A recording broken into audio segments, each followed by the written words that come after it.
Desde la Escuela Normal Miguel F. Martínez, situada en la ciudad de Monterrey, Nuevo León, en México, les saludamos Adriana Domínguez Aldívar, Miriam Benítez González y Juan Víctor Alejandro Meléndez Gómez con la investigación Formación Inicial Docente, la práctica profesional fundamentada en el Index for Inclusion.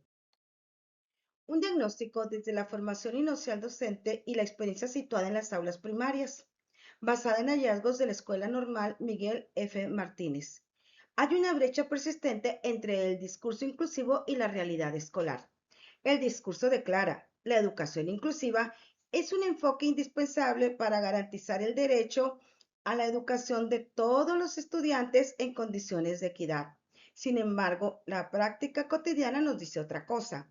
Esta afirma, a pesar de su presencia en el discurso, la concreción en escenarios reales continúa siendo desigual. La inclusión sobrevive a menudo como iniciativa individual, no como una estructura institucional. Por lo tanto, la inclusión no es un estado concluido, sino un proceso dinámico de mejora institucional que requiere una articulación perfecta. Los docentes en formación como lente de diagnóstico situado. La presente investigación se llevó a cabo con 75 estudiantes de quinto semestre de la licenciatura en educación primaria, los cuales dieron respuesta a 70 indicadores evaluados basados en el Index for Inclusion. Este análisis incorpora la perspectiva de quienes están en el umbral de la docencia y captura la inclusión como un proceso, interpretado desde la experiencia real en el aula. Además, este análisis recupera la inclusión como un proceso interpretado directamente desde la trinchera por los futuros docentes en contextos reales. Index for Inclusion maneja tres dimensiones estructurales para que se dé una verdadera inclusión. El éxito de la educación inclusiva depende de la articulación simultánea de estas tres dimensiones. La primera de ellas son las culturas inclusivas, que tienen que ver con valores compartidos, relaciones y comunidad. La segunda dimensión son las políticas inclusivas, normativas, apoyos y organización. Y la tercera dimensión tiene que ver con las prácticas inclusivas, el aula, el currículum y la pedagogía. En nuestra investigación mostramos como resultados tres dimensiones y una de ellas, dimensión A, son las culturas inclusivas como cimiento relacional. Las dimensiones más consolidada en las escuelas primarias observadas opera en el plano de los valores humanos y las relaciones interpersonales. Estas muestran algunas fortalezas. Entre ellas son la aceptación de nuevos integrantes, la cooperación y el respeto mutuo, y por último, la resolución pacífica de conflictos, pero también nos da a conocer algunas vulnerabilidades. Entre ellas podemos mencionar la participación sistemática de las familias, la construcción de ciudadanía democrática y por último el reconocimiento integral de todas las diversidades más allá de lo visible. Dentro de la encuesta se le permitió a los alumnos emitir algunas opiniones, las cuales fueron registradas en el momento que ellos lo aportaban y se les asignó un número consecutivo. El estudiante normalista número 9 nos afirma, la comunidad escolar se siente unida con un ambiente de respeto, empatía y apoyo mutuo que refleja los valores inclusivos. En la dimensión B, el déficit estructura políticas nos dice que el foco actual centrado exclusivamente en prevenir el maltrato, que es el bullying, y regular la conducta.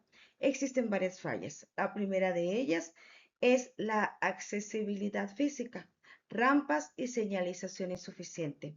En la falla número 2 nos habla de las barreras para el aprendizaje y participación, así como ausencias de coordinación de apoyos formales y reconocimiento en la diversidad lingüística.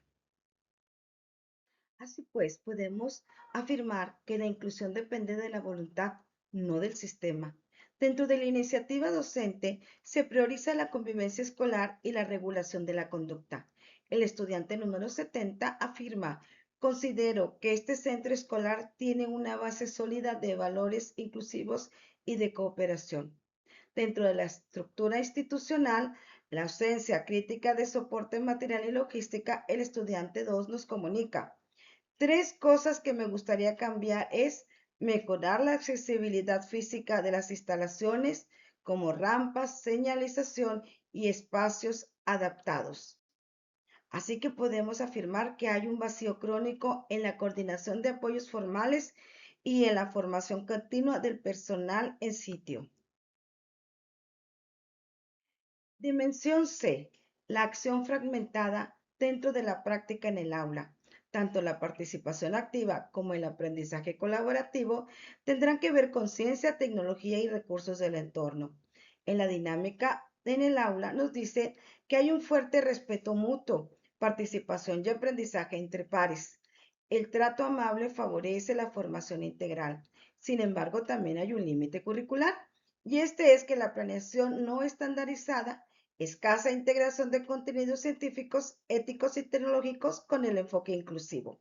El estudiante número 33 nos afirma, la ausencia de una planeación para una escuela y un contexto sí cambia muchísimo cómo aprenden los niños.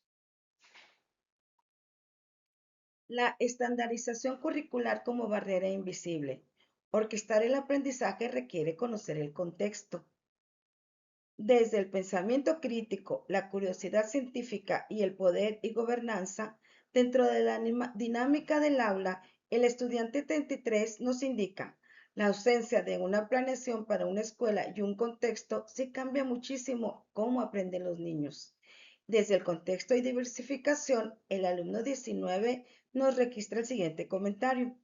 Olvidar a los niños que aprenden de maneras distintas, cayendo en la estandarización de un solo método de enseñanza. Matriz de diagnóstico, el estado de la inclusión escolar. Desde las culturas, políticas y prácticas, hemos dividido nuestros locus de acción en cultura, plano relacional y axiológico, políticas, el plano institucional y normativo, y en las prácticas, el plano pedagógico y curricular. En cada una de ellas encontramos fortalezas como son en la cultura, la convivencia y la aceptación; en las políticas, el acceso equitativo inicial; y en las prácticas, aprendizajes entre pares. Pero también hemos encontrado vulnerabilidades críticas. En las culturas, la participación sistemática familiar; en las políticas, la accesibilidad física y políticas, aparte de la barrera del aprendizaje y participación; y en las prácticas, la diversificación del currículum. La nivel de consolidación entonces queda así. Las culturas alto pero informal. En políticas incipiente, fragmentado. Y en prácticas medio pero solamente confinado al aula.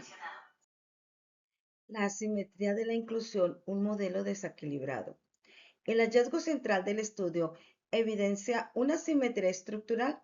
La inclusión se desarrolla vigorosamente en el plano relacional, que es la cultura, y pedagógico, las prácticas. Esto mucho antes de institucionalizarse en marcos normativos, que son las políticas. Esta desarticulación provoca que la inclusión dependa casi exclusivamente del esfuerzo individual del docente, comprometiendo su sostenibilidad a largo plazo. Resignificando el Index for Inclusion. La visión tradicional es un mero instrumento de diagnóstico institucional de verificación para medir cumplimientos normativos, pero hemos de transitar hasta la nueva propuesta empírica, que es un potente discurso formativo, una herramienta pedagógica que articula la teoría con la práctica profesional, permitiendo a los futuros docentes comprender la inclusión como un proyecto colectivo en permanente construcción. El desarrollo de culturas y prácticas inclusivas antecede a la política. El reto histórico de las escuelas normales es formar a los arquitectos que construyan las estructuras que hoy faltan. Dentro de las culturas y relaciones humanas, hemos de transmitir la transversalidad, que es integrar la inclusión no como un contenido aislado, sino como el eje rector de toda práctica profesional.